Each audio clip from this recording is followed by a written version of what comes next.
Hey, bud, what do you think Connor McDavid should do? Any thoughts? Hello and welcome back. So today we're going to be talking about Connor McDavid entering the final year of his current deal and potentially maybe not extending with the Oilers and entering free agency in 2026. Now, before we get into all the crazy projection talk of him potentially hitting the open market next year, let's get into the more, him just re-signing with the Oilers, which I think is probably going to happen, but it is still an interesting discussion to have based on everything that's going on right now. Now, number one, the Oilers have come out and said, general manager Stan Bowman has come out and said that their number one priority is to extend McDavid. Duh, right? But what's truly interesting is we all saw that post. I don't know if it was a post game or post series presser or media availability that McDavid had, but we all saw the comments that he made. They were very ambiguous and kind of mysterious, right? In the way that he was saying, he's like, there's unfinished business here, but I got to do what's best for me and my family. And usually when athletes say that, it means that they've actually put thought into leaving the current organization that they're with.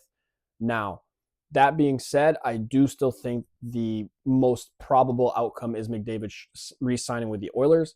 But the next question comes at what cost and what term? Now, obviously, we know with the new CBA coming out is that the max amount of years on an extension can be 7 years, as opposed to the 8 years that we had before, especially on McDavid's current contract, where he signed an 8 times 12.5 at 12.5 million annual average annual value, which was an 8-year, $100 million deal. But now he would only be able to get 7 years, both on an extension and I believe also in the open market. Now, what I think is the most probable thing that's going to happen, I think McDavid's going to sign a shorter term deal with the Oilers, probably on a slight uptick above what Draisaitl's making, who signed an 8-year, $14 million average annual value extension with the Oilers last offseason. So probably a 2 to 3 year extension at a $16 to $18 million cap hit, just to give the Oilers another chance, to give him another couple of years with his prime, in his prime, playing with Draisaitl, to see what the Oilers can construct with the additional cap space and time to build a better, adequate roster so they can continue to tend to the unfinished business that he referred to in his press conference. But obviously, as we mentioned before, does McDavid want that? Right now, we just don't know. But what would that kind of deal look like?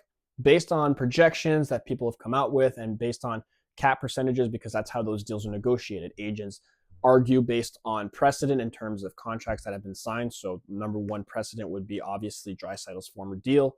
You look at that percentage, you give it a slight uptake because McDavid is better than Draisaitl and more important to the Oilers than Draisaitl. So looking at that over a 7-year term, you're probably looking at close to, if not over, a $20 million cap hit for McDavid based on percentages, precedent, and also where the cap is headed, because we all know that the cap is going to continue to go up over the next 3 to 4 years with the new CBA and the new TV deals. So I think it's reasonable to assume that if he were to extend with the Oilers, or we're going to get into him potentially hitting the open market, he could sign upwards of $20 million a year and be the first $150 million man in NHL history. I mean, let's just take a moment to think about this. Connor McDavid, the best player in the world, no doubt, at the peak of his powers, in his prime, hitting the open market in an environment where more teams than usual have cap space because of the new cap structure where the cap is going to be increasing over the next 2 to 3 years. So you have that factor where there's going to be so many suitors because of the cap landscape of the salary cap right now in the NHL. But also the sheer amount of leverage that he'll be walking into the negotiation, knowing that all these teams have this money. He's in the peak of his powers, and it's completely unprecedented. I mean, have we ever seen an athlete, not just in the world of hockey, but in the world of sports, enter free agency with that much leverage of negotiations? I mean, think about how crazy it would be to track and monitor a Connor McDavid bidding war. It would be insane. And I think he should enter the open market if I were him.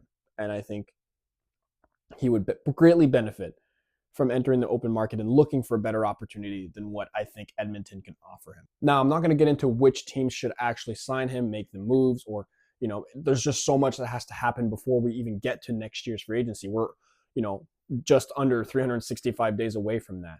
An entire season has to happen. We never know. Maybe the Oilers win it all next year. You never know. I just think that all the signs are pointing to McDavid just find a new environment that is more conducive, that has maybe a stronger goaltender, a stronger defensive core. just a better identity. It's just difficult to understand why he would sign a long-term extension with the Oilers based off, this is a team that's getting older. They don't exactly have a ton of assets. And like I said before, it would be similar to how even if the Oilers were to extend him on a 7-year long-term deal, it would be the same thing on the open market, probably even more because of the bidding war factor.